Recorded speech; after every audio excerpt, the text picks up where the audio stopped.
Hi there, everyone. It's great to be joined today by my friend Bruno. Hi, Bruno. Hi, Andy.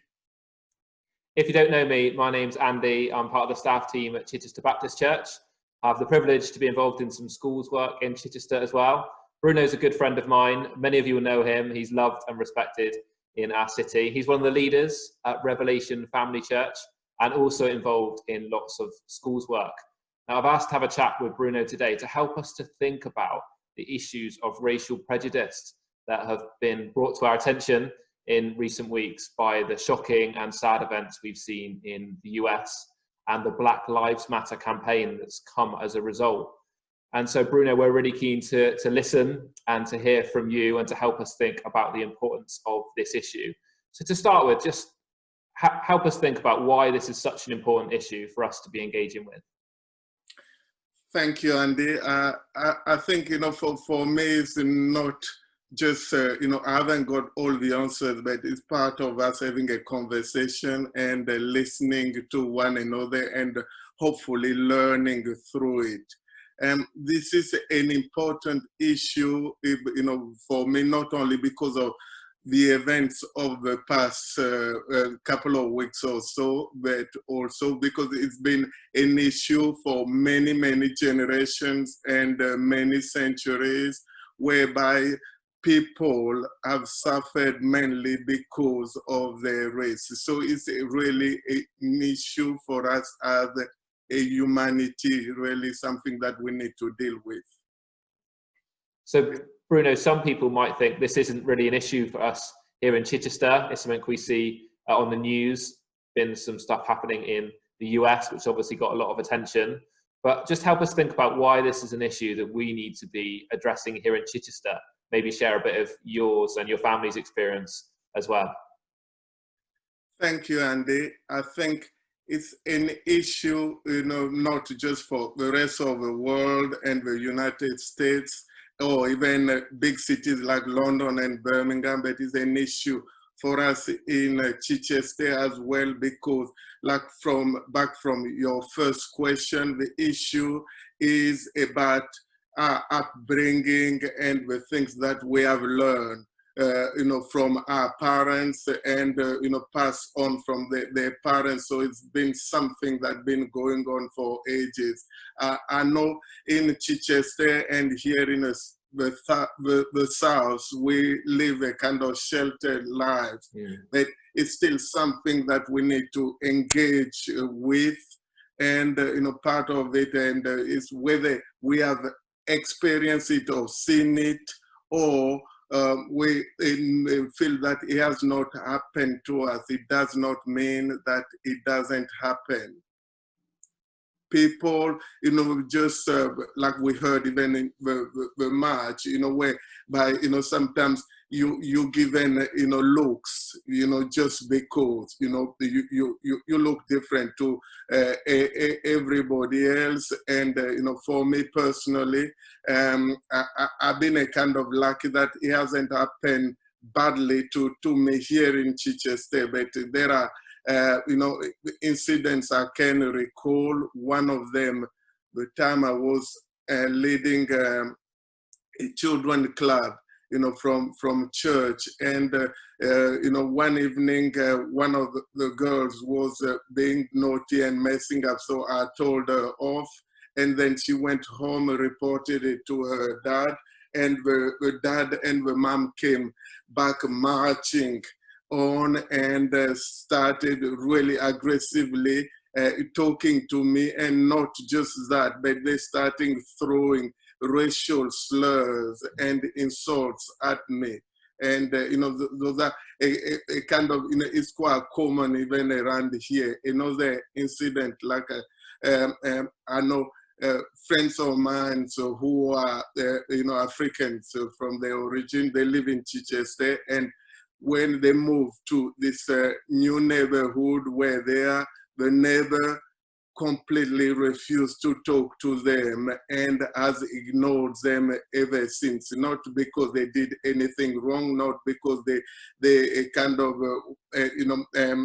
were aggressive towards the neighbor or anything, but simply because they moved.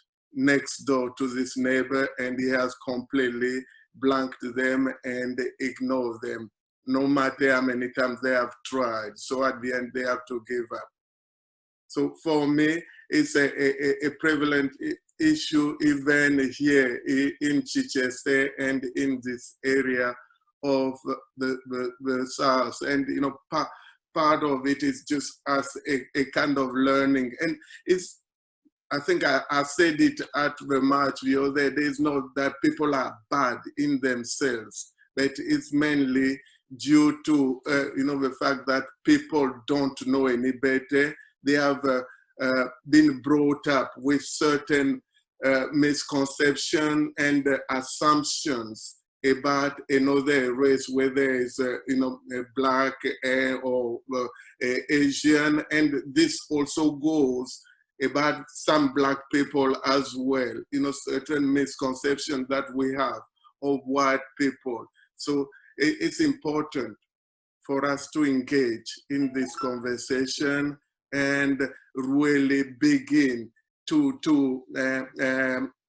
talk, share with one another, and get us to understand, you know, rather than simply making assumptions because of someone's skin color. Okay, thank you, Bruno. And so just what does this look like for us, as just thinking of those in the school community, for pupils, for staff, for parents, for directors, governors? What does it look like for us to play our part in working towards a more equal culture in tackling the issue of racial prejudice that is still so evident, even in Chichester here? What does that look like? Can you give us some advice? I think the beauty for me of the school environment is that it's already a formed community, and it's there ready and set for us. And it's lovely to know that, you know, in schools, you know, our children are mixing. You know, I know my 13-year-old is always going to see friends, you know, from different races and spending, you know, time with them and having sleepovers and so on. And that's the key for me in terms of school, you know, again, you know, for people to be intentional about it. You know, for our young people, they do it naturally because they have crossed that barrier, and hopefully they are still innocent enough without those prejudices. My advice and a little bit I can offer is that young people carry on challenging your parents and your grandparents. If you hear something they say otherwise because you have met your friends from other races, you know that there is nothing wrong with them apart from them being different to you. And for us adults, as part of the school community, let's continue to a kind of educate, because you know, education is really important.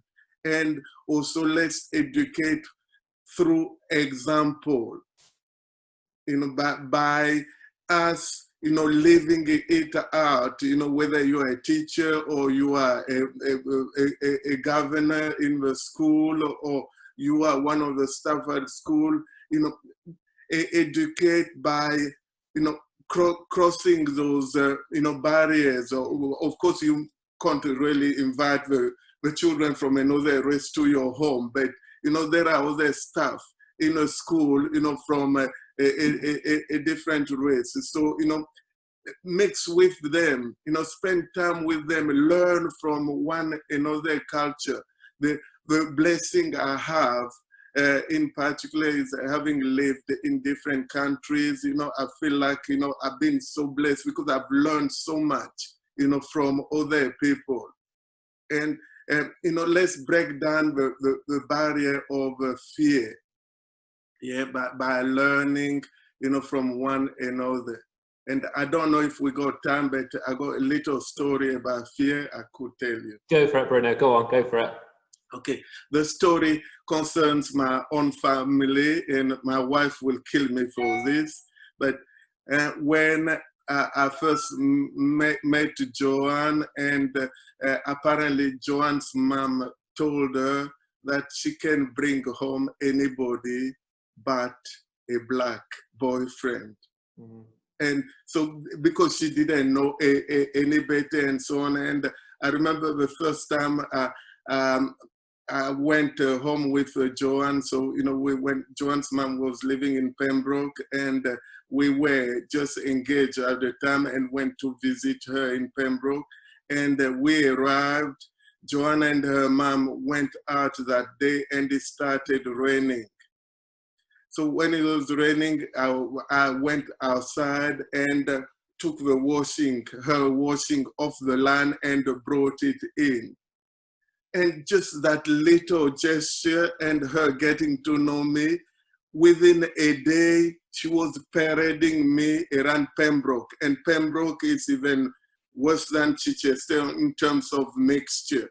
She was parading me around Pembroke and showing me to everybody, this is my future son-in-law, this is my future son-in-law, this is, and so her fear, from before was completely and suddenly gone, because she was exposed to me, and exposure leads to a greater experience and growth in each and every one of us.